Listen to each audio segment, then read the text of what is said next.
여기까지 오신다고 수고 많으셨습니다. 수고 많으셨습니다. 감사합니다. 예, 인사합시다. 수고 많으셨어요. 수고 많으셨어요. 시작을 누구랑 하는 것보다 더 의미가 있고 가치가 있는 것은 마지막에 누구와 함께 하느냐예요.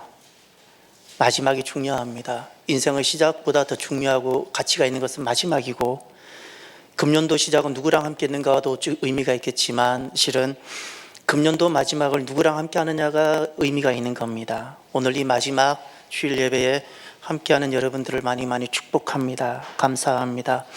올해 수고가 참 많았는데 저 개인적으로도 아픔도 있고 힘든 것도 있었는데 이 자리에 설 수 있었다는 것이 그리 감사한 거예요.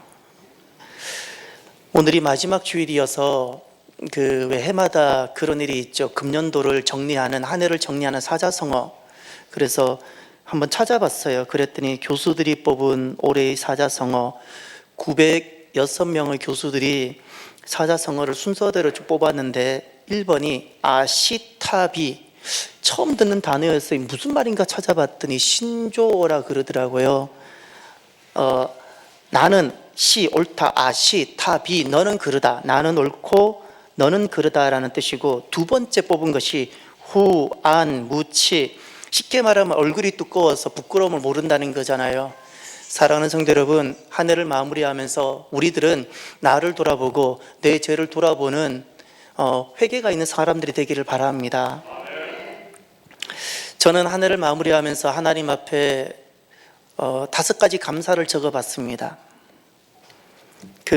세상에서는 사자성어로 한 해를 마무리한다면 저는 4가지 글자로 감사를 정리해봤어요. 5가지. 첫 번째, 여기까지 감사. 여기까지 올 수 있다는 게 너무 감사해요. 돌아보니까 수많은 일이 있었는데도 결국 여기까지 왔잖아요. 여기까지 왔다는 것이 중요한 거예요. 여러분, 이렇게 여기까지 오는 것을 연습하고 반복하다가 보면 마지막에 천국 가는 거예요. 그렇지 않나요? 중간에 우리가 부족해서 엎어질 수도 있고 아플 수도 있지만 중요한 건 여기까지 올 수 있어야 되는 거예요. 그것이 너무 감사한 거예요. 두 번째, 2층 성전 감사. 작년에는 하나님께서 2층 성전을 기적 같은 역사를 베풀어 주셔서 회복시켜 주셨고, 올해는 온 세상이 코로나 이야기로 가득한데 그래서 모든 것이 긴축되고 경제적 빈곤이 왔는데 우리 교회는 이 칸칸이 실은 적지 않은 비용이 들어가요.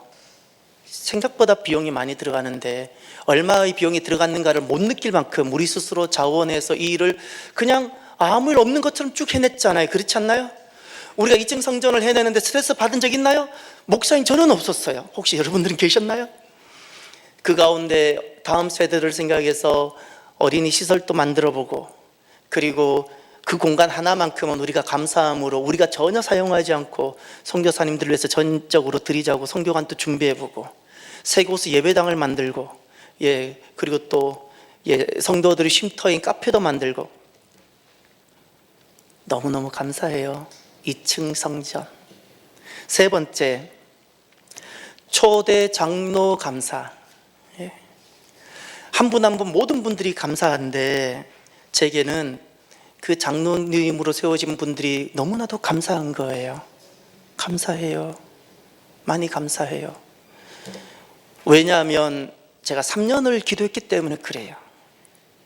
3년을 기도했기 때문에 많은 교회가 장로님으로 인해 아파도 하고 또 역으로 장로님으로 인해 부흥하는 것도 많이 봤기 때문에 저는 기도를 안 할 수가 없는 거예요. 인간적인 방법도 원하지 않았고 사람이 세우는 장로도 원하지 않았거든요. 그래서 저는 이번에 세워진 그 장로님들이 너무너무 감사하고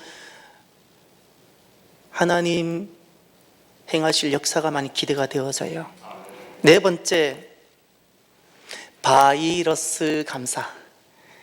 역설적이잖아요. 바이러스는 아픈 건데, 코로나인데 왜 감사할까요?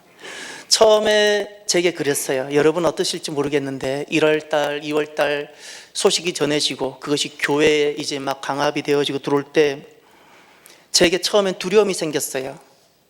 그러면 우리 문을 닫고 예배를 닫고 영상으로 돌려야 될까? 그랬을 때 제 안에 하나님이 너무 근심하고 슬퍼하는 것이 있었어요. 그래서 제가 멈췄어요. 그 주 목요일이에요. 제가 아직도 기억해요. 제가 주님께서 너무 근심하시고 아파하시는 것을 제가 봤어요. 느꼈어요. 그래서 그 목요일과 금요일 날은 저는 너무나도 몸이 아팠고 아마 잠을 잘 못 이룰 만큼 괴로웠어요. 그리고 모든 교회가 영상 예배로 돌릴 때 우리는 예배를 드리자고 외쳤던 거예요. 저는 제 가족들한테, 집안 가족들한테 욕을 먹은 목사고요. 사람들을 무시하는, 세상을, 교회인데 세상을 섬기지 않는 목사라고 욕을 먹었고요. 동료 목사들한테 핀잔을 받았던 목사예요. 그런데 참 고독한 한 해였어요. 아픈 한 해였어요. 그런데 지금 한 해가 왔잖아요. 하나님 너무 감사해요. 더 교회를 단단하게 해주셨고 견고하게 세워주셨고 한 사람 한 사람 성도들을 무장시켜 주신 것이 느껴져요. 처음에는 성도들도 놀라지 않았을까 싶어요. 그런데 견디고 버티니까 이길 수 있는 힘이 생겼잖아요. 그렇지 않나요? 그래서 저는 바이러스가 감사한 거예요. 바이러스가 감사한 거예요. 다섯 번째, 지극히 개인적인 것이지만 자녀인도 감사해요. 자녀들을 일반 학교에서 빼내어 자녀들과 기도하는 가운데 기독교 대안학교로 보냈거든요. 기독교 대안학교 가는 과정도 쉽지 않았는데 지금 자녀들이 잘 뿌리내리고 자라 그곳에 있어요. 그곳에서 하나님을 또다시 만나고 자녀가 저한테 그래요. 어느 아이는 아빠 우리 교회는 기도가 더 뜨거웠으면 좋겠다고 아니 청소년인 학생이 글쎄 우리 교회가 왜 기도가 이렇게 좀 식어 있고 그러냐고 이렇게 막 도전을 주는 거예요. 이런 일이 고맙고 감사하지 않나요? 부모가 기도 좀 하자 그래야 되는데 아빠 좀 기도 더 하라고 왜 교회가 이렇게 기도가 없냐고 감사하잖아요. 감사하잖아요. 자녀 인도가 감사한 거예요. 사랑하는 성도 여러분, 한 해 이렇게 마무리가 되잖아요. 한 해를 돌아봤을 때 내가 어떻게 걸어왔느냐 이건 중요치 않아요. 내가 이렇게 걸어온들 저렇게 걸어온들 무슨 의미가 있나요? 한 해를 되돌아봤을 때 하나님이 보이기를 바랍니다.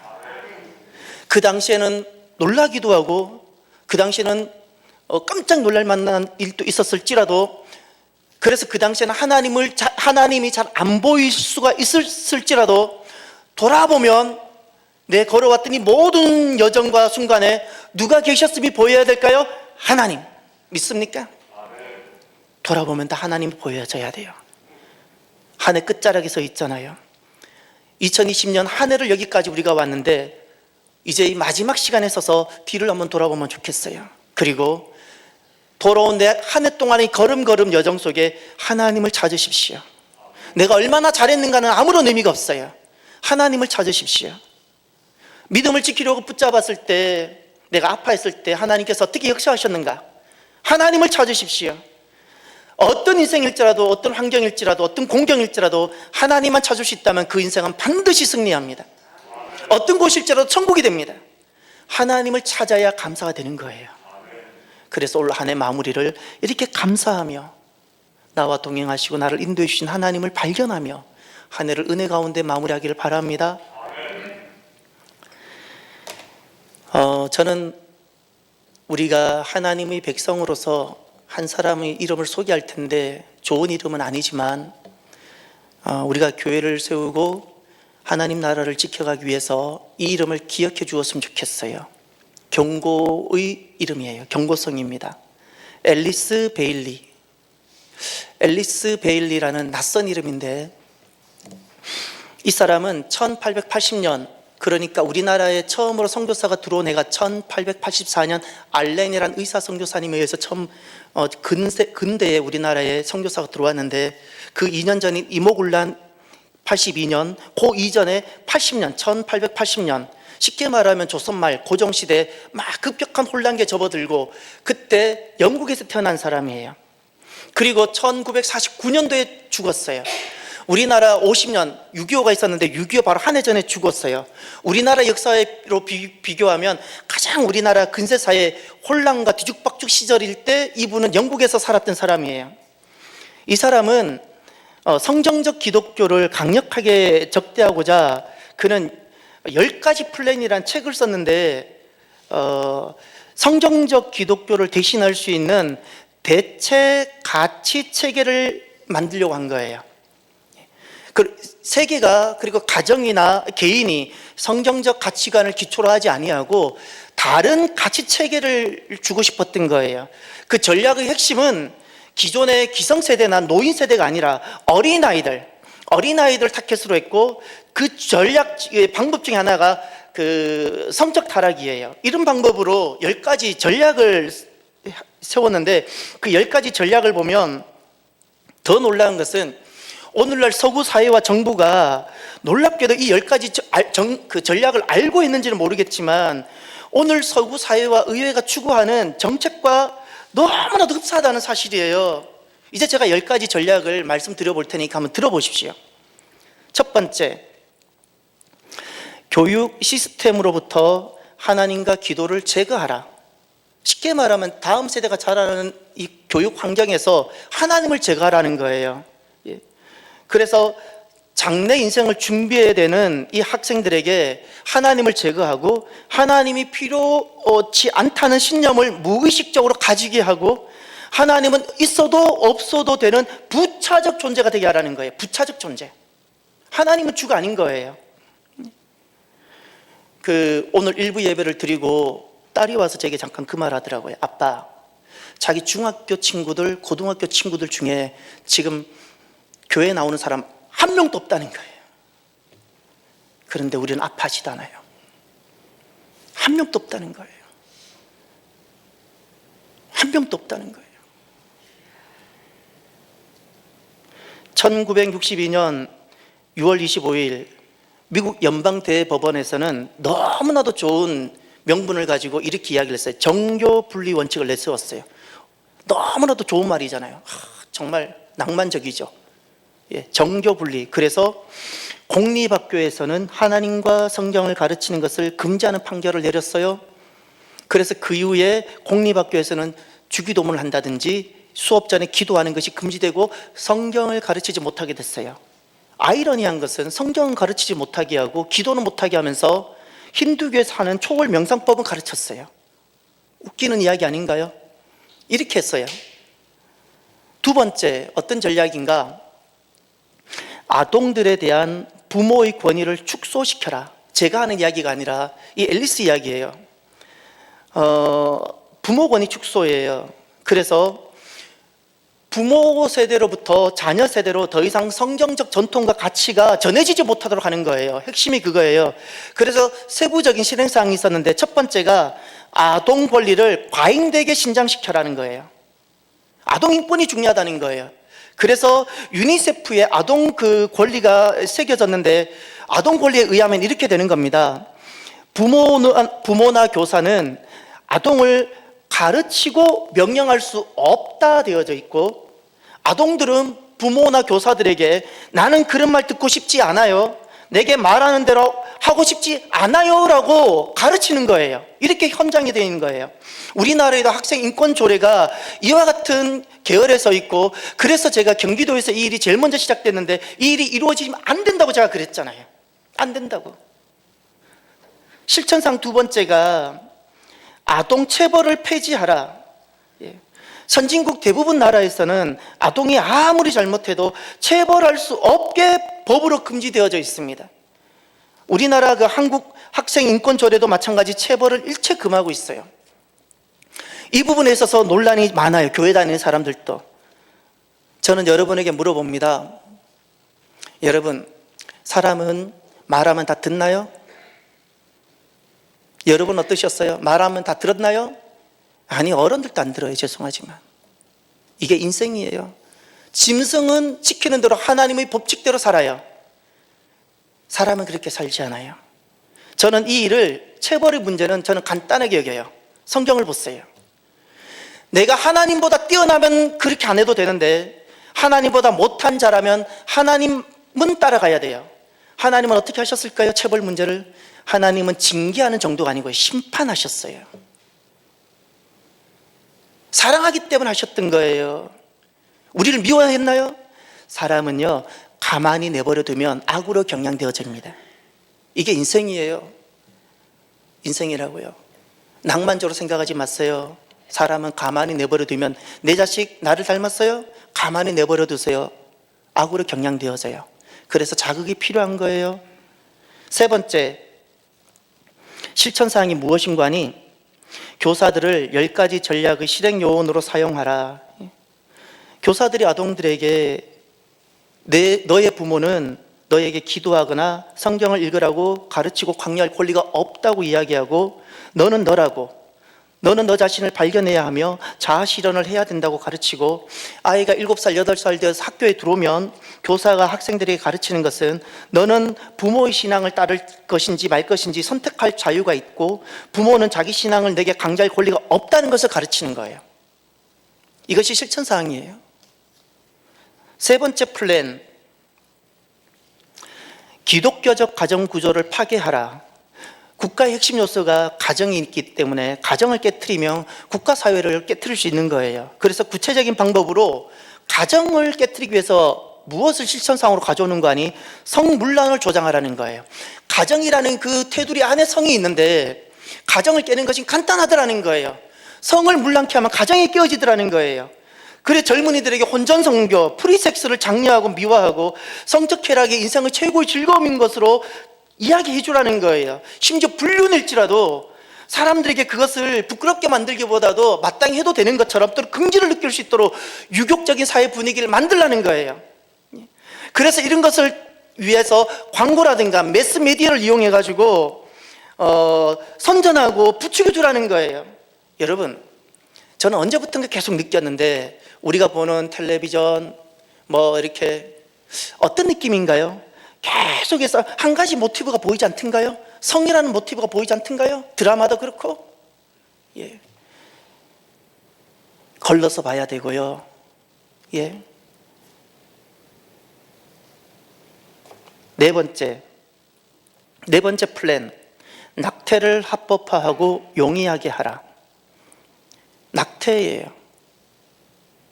왜 낙태를 합법화해야 되는가? 프리섹스를 위해서.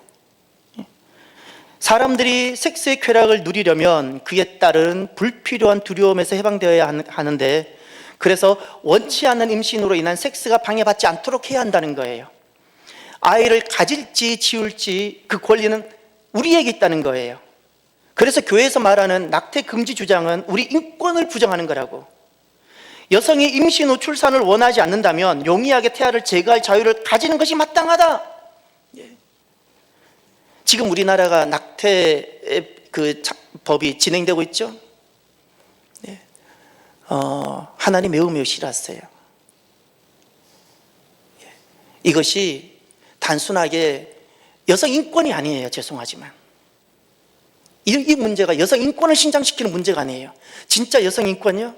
복음이 들어간 곳에 여성 인권이 진짜 신장됐던 거예요.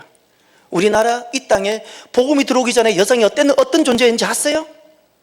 여러분의 할머니한테 물어보세요. 복음이 들어오고 나서 여자가 된 거예요. 이 낙태법이 여성 인권을 신장시키는 것이 아니라고요. 다섯 번째 플랜, 평생 결혼의 개념으로부터 사람을 해방시켜라. 이거는 쉽게 이혼하게 만드는 구조예요. 쉽게. 요즘 우리나라 사회도 마치 이혼이 당연해져 가는 분위기를 만들어져 가고 있죠. 도전해야 되는 거예요. 도전해야 돼요. 우리나라 그리스도인들도 되게 좋아하는 어떤 유명한 강사 입에서 늘 붙어 있는 게 이혼이에요. 새오빠 이야기하고. 그 부분은 전 도전하고 싶어요. 여기서 이야기하는 것은 평생 결혼 개념을 깨고 무슨 단어를 가져오는 거 아니? 사랑결합이라는 단어를 가져와요. 남녀 간의 사랑은 사랑결합이라는 신비로운 신체 정신적 연결을 통해 이루어진다. 자기와 맞는 사람을 만나게 되면 자기 안에 모든 것이 일제히 반응하게 되고, 그러니 당신의 행복을 위해서 어떤 대가를 지불하더라도 그 사람을 내 것으로 만들어라. 기혼자라 해도 당신 것으로 뺏으라. 성정적 계명에 속박 얽매이지 말라. 쉽게 이혼하고 재혼할 수 있는 방법과 이를 통해 다른 사랑 결합의 생성을 허용하게 하라는 거예요. 인생은 즐기는 거라고. 여섯 번째 플랜, 동성애를 대체 생활 방식으로 만들어라. 지금 이 모든 것이 그 앨리스 이야기 책에 있는 거예요. 순서대로. 섹스의 쾌락은 인간 최고의 즐거움이어서 누구도 이 즐거움에서 제외되면 안 되며 그 즐기는 방법에 있어 제약받으면 안 된다. 인간이 스스로 원해서 선택하는 것이라면 근친상간이든 동성애든 수간이든 피차 합의한 것이라면 전부 허용되어야 한다. 예. 지금 이미 선진국 한 18개국 제가 알기로는 동성애를 합법화했죠. 동성애 문제가 합법화되면 어떤 일이 생길까요? 동성애를 죄라고 말하면 지금 외국에서는 증오 발언으로 분류되어서 체포가 되고 처벌을 받고요. 우리나라 차별금지법, 우린 계속 기도하고 있죠. 차별금지법이 이 동성애 문제를 다루고 있는 거예요. 실제로는 교회가 누구를 차별하자고 하는 게 아니라 교회는 더더욱 차별하지 않아요. 교회 속에 진짜 참된 평화가 있는 곳이에요. 속지 마세요. 교회가 이 차별금지법을 계속 반대하는 이유가 있어요. 교회가 차별금지법을 반대하는 것은 동성애를 하는 사람들을, 이런 사람들을 멸시하거나 차별하자는 뜻이 아니에요. 진짜 그들을 마지막까지 사랑할 사람들은 교회라고요. 보세요, 제 말이 틀렸나? 정치하는 사람들이 진짜 그들을 사랑할 것 같아요? 그들을 위해서 진짜 기도할 사람이 누구일 것 같아요? 교회라고요, 교회. 우리가 그런데 차별금지법을 반대하는 이유가 지금 벌써 의원들이 발의해가지고 진행되고 있는데, 이것이 차별금지법이 통과가 되고 나면 제가 알기로는 한국에서 동성애는 죄입니다, 또는 거리에서 전도한다든지 하게 되면 벌금 3천만 원이라고 제가 들었는데 3천만 원이 추징이 되어져요. 예. 거리에서 복음을 전하지 못하는 세상이 돼요. 예. 학교에서 더 이상 교회 이야기 할 수가 없어요. 학교에서 전도 못해요. 학생들 읽기 안 해도. 가뜩이나 지금 다음 세대가 교회를 등졌는데, 차별금지법은요, 핵심을 아셔야 돼요. 그것은 기독교 세계관을 무너뜨리기 위한 전략적 법적 제도예요. 그래서 우리는 반대하는 거예요. 하나님이 계셔야, 그곳에 교회가 있어야 그 땅이 복을 받는 거거든요. 일곱 번째, 예술의 품격을 떨어뜨려라. 이런 단어를 썼어요. 미친 예술. 예술의 품격을 떨어뜨리라는 거예요. 여러분, 예술이라는 것은 매우 고상한 언어입니다. 영혼의 언어예요, 영혼. 그래서 음악이 나오는 거고 미술이 나오는 건데, 이것은 내 안에 있는 영혼의 소리고 언어라고요. 그런데 이 예술은 한 사회의 문화를 변화시키는 굉장히 중요한 열쇠인데, 이 예술을 더럽고 난잡하게 만들라는 거예요. 예술이 더럽고 난잡한 것은 단순히 음악이 더럽거나 미술이 난잡한 것으로 끝나지 않고, 이것이 영혼의 언어이기 때문에 영혼이 난잡해져요. 영혼이 난잡해지면 어떻게 되는 거 아니? 난잡해지고 더럽혀진 영혼은 기독교 세계관과 가치관을 거부하게 되어져 있어요. 거부하게 된다고요. 여덟 번째, 미디어를 활용하여 반기독교적 가치를 선전하고 인간의 사고방식을 바꿔라. 인간의 사고와 태도를 바꾸는데 가장 효과적인 통로는 매스미디어. 그래서 여러 가지 영화나 광고를 통해서 유신론에서 무신론으로, 그런 사고방식으로 바꾸라는 거예요. 바꾸라는 거예요. 쉽게 말하면 유신론, 한국에서는 그것이 기독교가 되겠죠. 기독교 신앙을 갖고 있는 것은 아주 천박한 것이고, 기독교는 아주 몰상식한 집단처럼 만들어가고, 무신론이 마치 선이고 의인 것처럼 만들라는 거예요. 지금 우리나라 사회가 그렇게 되어져 가고 있잖아요. 아홉 번째, 종교 통합 운동을 일으키라. 다른 종교들을 관용하고 높여 기독교와 대등하게 만들고 오직 예수님만이 구원이라는 사실을 거부해라는 거예요. 인간이 자기 미래를 결정짓는 주인이며 그럴 능력이 가지고 있다고 가르치라는 거예요. 그래서 이런 사상을 인본주의라고 부르는데, 인본주의 사상을 부각시켜라고. 마지막 열 번째, 각국 정부가 이러한 내용을 법제화하도록 하라. 마지막이 이제 법제도예요. 법으로 시행하게끔 만드는 거. 지금 여러 세계 정부들이 성장에 반하는 법률들을 계속 제정하고 있죠. 그리고 안타까운 것은 우리 눈에 보이는 교회들은 계속해서 하나님 말씀을 세상과 타협해 가고 있어요. 여러분은 못 느끼세요? 성도들의 모습이 너무나도 급격하게 타협해 가고 있어요.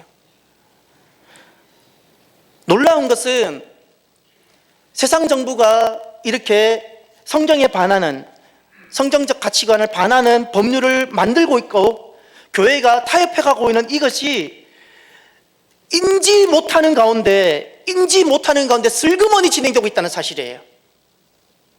슬그머니. 인지하면 교회는 정신 차리고 거부하거나 튀어나오겠죠. 슬그머니 진행되는 거예요. 개구리 실험 기억나죠? 처음부터 뜨거운 온도 들어가면 개구리는 반드시 바로 튀어나오는데 물을 천천히 데우는 거예요. 뜨거워지는지도 모르고, 그리고 그 뜨거워진 물에 자기가 익숙해져서 길들어져서 마지막엔 죽어요. 슬그머니.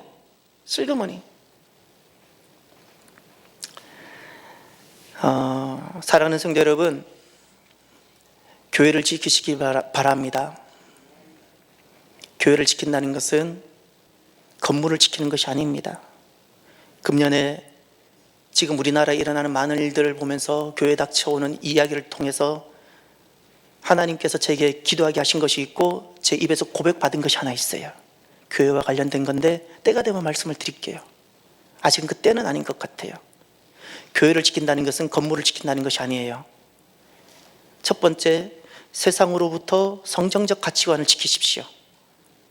성경적 가치관을 버리고는 그때마다 적절하게 세상이 요구하는 대로 다 따라가 놓고 나는 믿음을 지키고 있고 나는 성도라고 말하지 마십시오.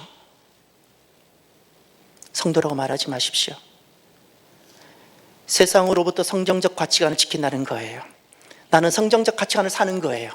여러분은 어떤 가치를 가지고 나를 살게 하는 것이 어떤 가치인가요? 그것이 성경적 가치관이 되어져야 돼요. 여러분이 어떤 공무원으로 살아가든 회사원으로 살아가든 어떤 모습으로 살아가든 여러분이 세상 속에서 살아가는 모습이 성경적 가치관이어야 돼요.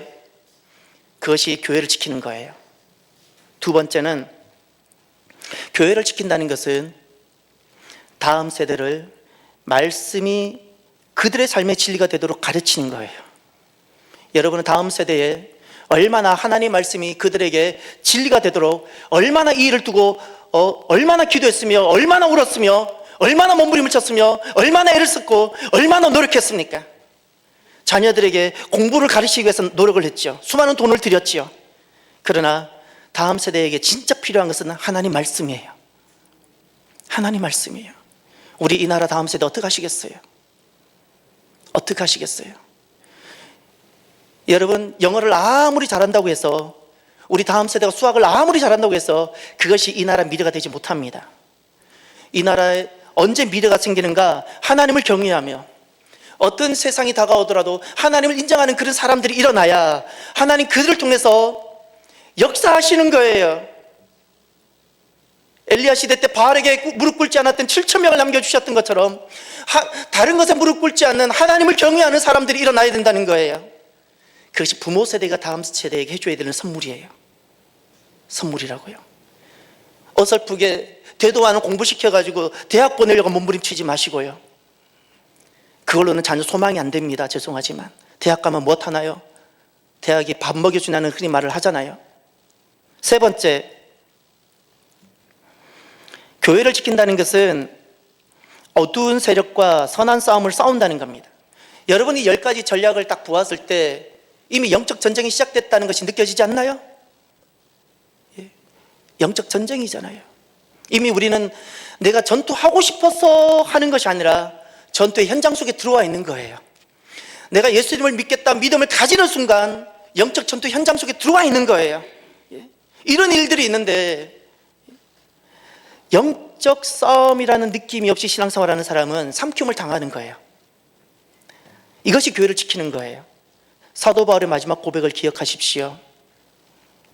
젊었을 때 다메섹에서 예수님을 만나고 나서 그는 예수님을 섬기기 위해서 결혼까지도 포기하고 평생을 주님께 드리고 그가 했던 마지막, 주님 앞에 돌아가기 마지막 했던 고백, 그 첫 번째가 무엇인지 아세요? 나는 선한 싸움을 싸우고예요. 나는 선한 싸움을 싸우고 달려갈 길을 마치고 믿음을 지켰다. 남들하고 주먹질했기 때문에 싸웠다는 뜻인가요? 그 시대 때도 지금 우리 교회가 당하고 있는, 오늘날 교회가 당하고 있는 것처럼 영적 싸움이 그때도 동일하게 있었다는 거예요. 이게 믿음이에요. 믿음이에요. 믿는다는 것은 선한 싸움을 싸우는 거예요. 이것이 교회를 지키는 거예요. 네 번째, 교회를 지킨다는 것은 하나님의 가족이 된다는 겁니다. 교회는 가족이에요. 잊지 마세요. 교회가 가족이 되지 않는다면 교회는 아니에요. 참 마귀는 진짜 간교해요. 간교해요. 잘 알아요. 교회를 너무 잘 알아요. 그래서 어떻게든 교회의 가족됨을 해체시키려고 해요. 오늘 본문을 보세요. 19절.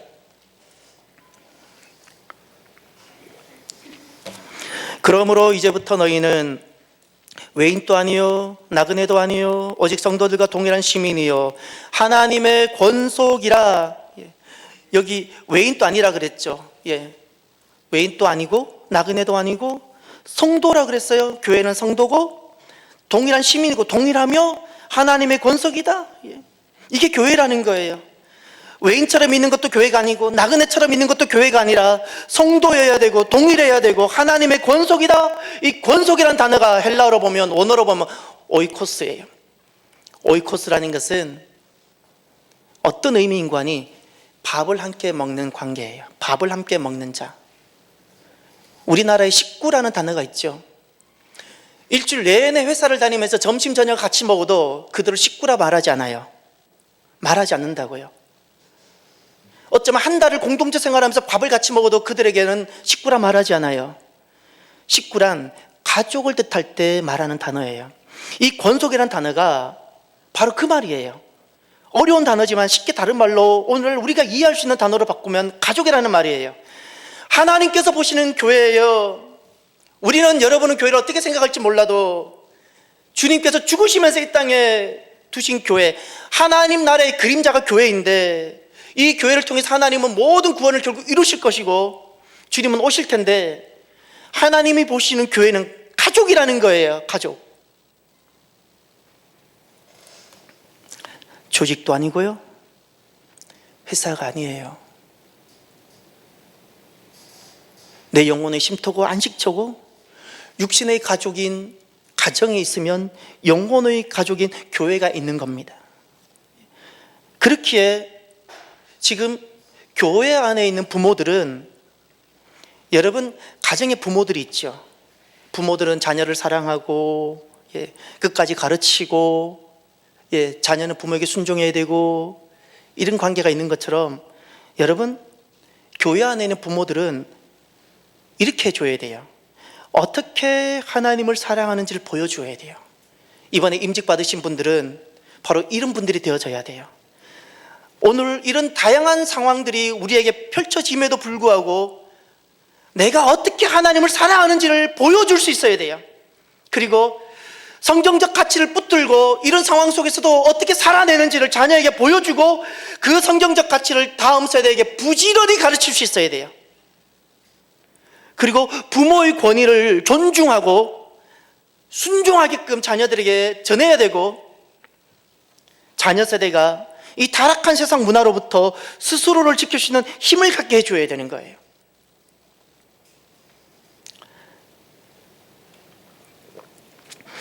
아놀드 토인비 그 역사연구라는 그 두꺼운 그 책에 보면 한 문명이 일어났다가 쇠퇴하고 해체되는 그 원인을 두 가지로 밝히고 있어요. 문명이 일어났다가 쇠퇴하거나 해체되는 원인은 무엇인가? 첫 번째가 그 문명 속에 전쟁을 제거하지 못했기 때문이고, 두 번째가 그 문명 속에 계급 투쟁을 제거하지 못했기 때문이라고 이야기해요. 굉장히 교훈이 커요. 이 아놀드 토인비가 참 이렇게 지혜가 있었던 사람인 것 같아요. 전쟁을 제거하지 못했다는 것은 무슨 뜻일까? 그 문명이 힘으로 다스려졌다는 거예요. 처음에는 그렇지 않았겠죠. 그러나 모든 문명이 쇠퇴하고 해체될 때 보니까 그 문명을 이끌어가는 원리가 무력이더라는 거예요. 무력이 되고 권위가 아니라 권위주의로 돌아가더라는 거예요. 전에는 부모 세대가 창조적 소수였어요. 그래서 자녀들을 사랑으로 양육하는데 가정이 해체될 때 보니까 이런 사랑과 이런 모든 것은 다 없어지고 헌신은 다 사라지고 폭력만 남아있고 무력만 남아있더라는 거예요. 그래서 가정 해체되고 문명이 해체되는 거예요. 교회도 마찬가지예요. 교회는 가족이에요. 교회가 성장할 때, 그리고 교회가 만약에 분란이 생기고 어려움이 생겨요. 교회가 분란이 되고 교회가 어려움이 생길 때는 그곳에 무력, 힘의 원리가 지배할 겁니다. 또 계급투쟁이라는 말이 굉장히 교훈이 커요. 사람인과 사람 관계가 인격적 관계, 인격적 관계를 잃어버렸어요. 그리고 기계적 관계가 되고 피상적 관계가 되는 거예요. 누구든지, 가정도 마찬가지예요. 부부 사이가 인격적 관계가 되지 못하고 피상적 관계가 되거나 기계적 관계가 되면 부부 사이가 대립이 됩니다.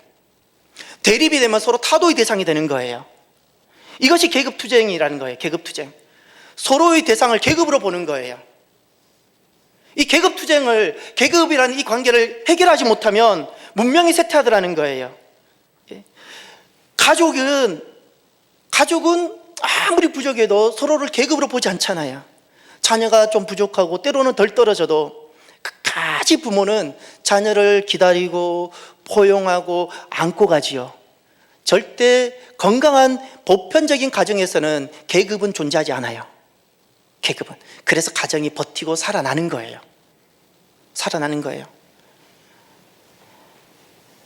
마찬가지로 교회도 끝까지 어떤 길을 걸어가야 되는가? 대립적 관계가 아니고 기계적 관계가 아니라 인격적 관계 속에 형제 관계가 되어져야 돼요. 형제 관계가. 사랑하는 성도 여러분, 교회는 가족입니다. 교회는 가족입니다. 이것이 하나님께서 에베소서가 교회론의 말씀인데 하나님께서 우리에게 주시는 교회의 모습이에요. 가족이라는 거예요.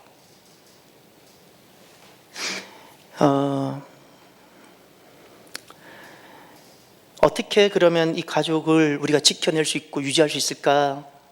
두 가지를 기억하십시다. 오늘 말씀을 통해서. 하나가 오직 은혜로 사는 새로운 존재가 되십시오. 오직 은혜로 사는 새로운 존재. 무력에서 벗어난, 힘의 원리에서 벗어난, 오직 은혜로 지어지는 사는 새로운 존재. 14절 15절을 보세요.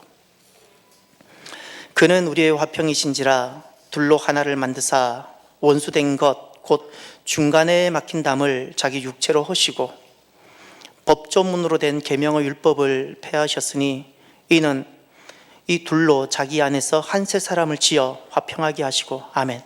거기 우리가 몇 가지 밑줄을 쳐주십시오. 14절에 둘로 하나를 만들다, 둘로 하나를 만들다. 15절에 한 세 사람, 둘이었어요. 근데 하나가 된 거예요. 그리고 세 사람이 된 거예요. 무엇이 둘로 하나가 되게 했을까요? 둘이었는데 나는 너고 너는 너였고 너는 이방인이었는데 어떻게 하나가 되고 세 사람이 됐을까요? 13절을 보세요. 이제는 전에 멀리 있던 너희가 그리스도 예수 안에서 함께, 다 같이 봅니다. 그리스도의 피로 가까워졌느니라. 아멘. 예수님의 피입니다. 예, 구속의 은혜입니다.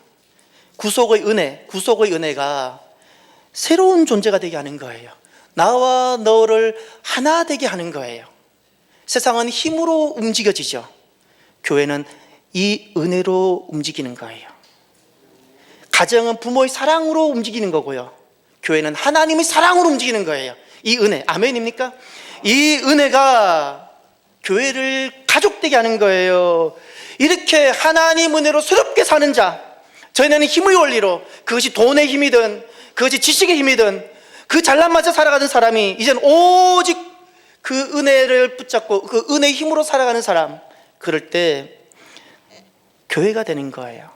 이 은혜를 딱 붙잡으면 더 이상 편견과 차별이 존재하지 못해요. 예? 우리나라에도 편견과 차별이 있죠. 지역적 차별이 있죠.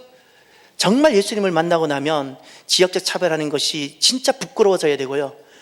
정말 예수님을 만나고 나면 내 안에 지역적 차별을 하려고 하면 내 안에 성령님께서 거룩한 거부감을 일으키실 거예요. 회개해야 돼요. 회개해야 되고요. 지역적 차별하는 것, 예, 나쁜 놈이에요. 아주. 왜죠? 주님께서 허무셨던 그 담을 내가 또다시 쌓고 있고 가족 때문에 해체시키는 거니까. 이게 마귀의 전략 중에 하나인데, 두 번째, 교회는 어떻게 가족이 될 수 있을까요? 우리가 지켜야 될 두 번째 원리, 첫 번째가 은혜의 원리라면 두 번째가 형제의 원리입니다.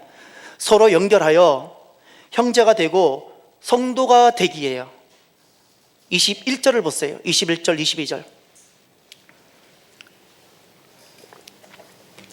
그의 안에서 건물마다 서로 연결하여 주 안에서 성전이 되어가고 너희도 성령 안에서 하나님이 거하실 처소가 되기 위하여 그리스도 예수 안에서 함께 지어져 가느니라. 아멘. 여기 연결한다 그랬죠? 아주 중요한 단어예요. 연결할 때 성전이 되는데, 성전이 되면 22절을 보세요. 그때 하나님이 거하신다 그랬어요. 그래서 22절 끝에 보세요. 결론이 무엇인가요? 그리스도 예수 안에서 지어져 가는데, 주님이 거하시는 성전이 되기 위해서 우리가 지어져 가는데 어떻게 지어져 간다고요? 함께해요. 잊지 마세요. 가정은 아무리 뛰어나도 혼자 존재가 불가능한 것이 가정인 것처럼 교회도 혼자 존재하는 것이 불가능해요. 혼자 신앙생활 한다고요? 거짓말이에요. 신앙이 없거나 착각하고 있는 거예요. 착각 성도거나 불신자예요. 신앙생활은 혼자가 존재하지 못합니다. 가정 어떻게 혼자 존재해요? 혼자 사는 거지. 그냥 혼자 사는 거지. 함께 지어져 가는 거예요. 기계적 관계라는 것은 핵심이 그거예요. 함께 있는데도 기계적 관계가 되면 연결이 끊어져 있어요. 연결이 끊어져 있는 것이 기계적 관계예요. 그러면 피상적 관계가 되는 거예요. 초대교회를 생각해 보세요. 초대교회 때 초대교회를 이루고 있는 사람들을 부를 때 호칭이 있었어요. 그 호칭이 무엇인가요?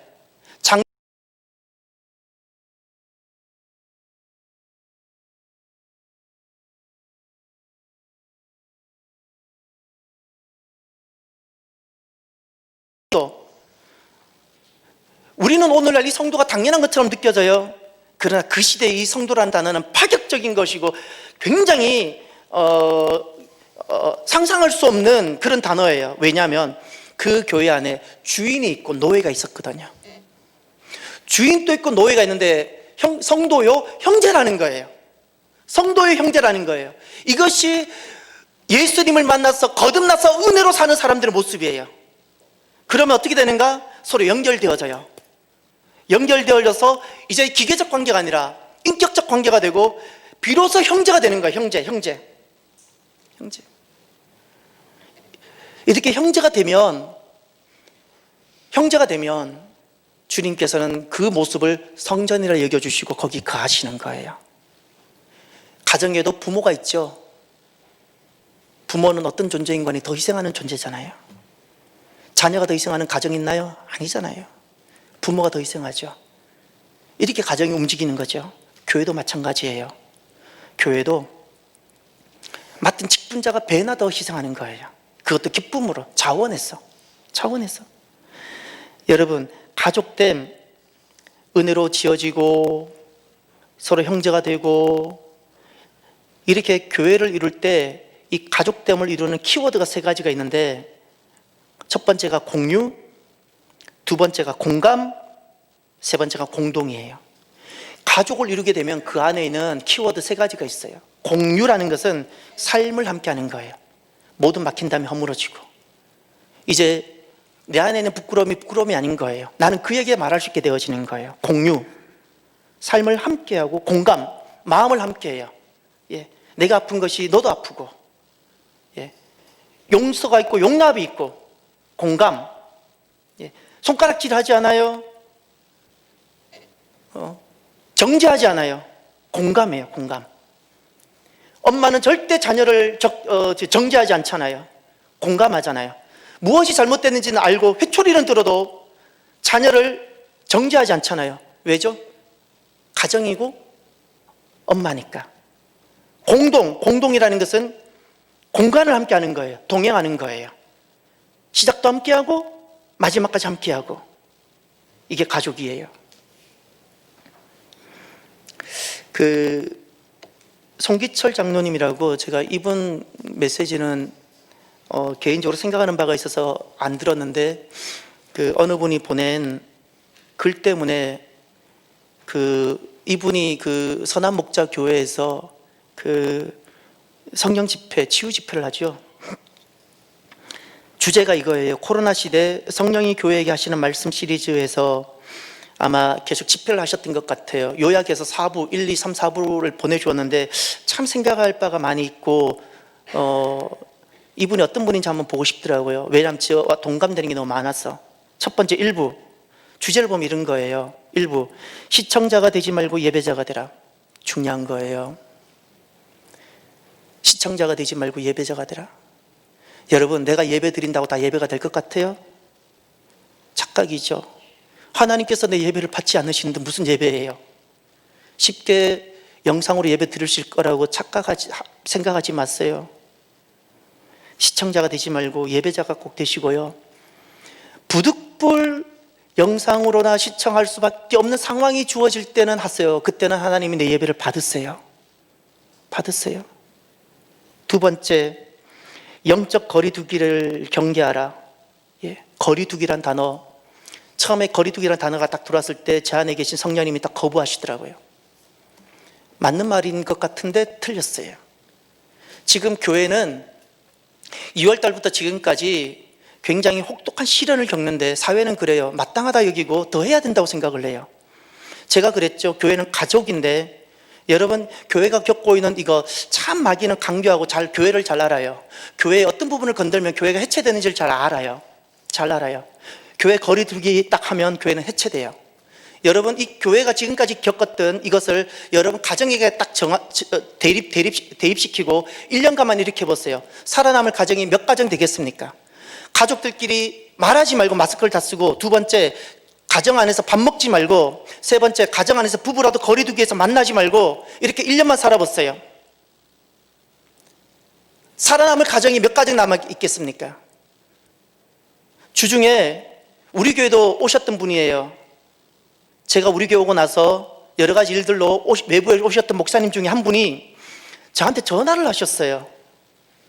이 목사 잘 있냐고. 왜냐하면 저보다 나이도 많으시고 한 이제 곧 은퇴가 다 됐어요. 저를 평소에 많이 아껴주세요. 그래서 이 목사 잘 있냐고. 아유, 연락을 자주 못해서 죄송하다고. 그 교회는 좀 어떠냐고. 제가 드릴 말씀이 따로 있나요? 그랬더니 당신의 교회 이야기를 하는 거예요. 6월 말부터 영상 예배 드리라고 해서 열심히 영상 예배 잘 준비해서 드리고 열심히 했더니 이제는 성도들이 교회 오라 해도 안 온다고. 여러분, 공부라는 것 한번 맥이 끊어지면 이 회복시키는 게 얼마나 어려운지 아시지요? 그거보다 신앙생활은 더 어려운 거예요. 영적인 부분이 있기 때문에. 이루어가는 것은 어렵지만 무너뜨리는 것은 너무나도 쉬운 거예요. 거리두기. 맞는데 틀렸어요. 잘 지켜가야 되지만 받아들이면 안 되는 거예요. 이 말씀을 이해가 되겠어요?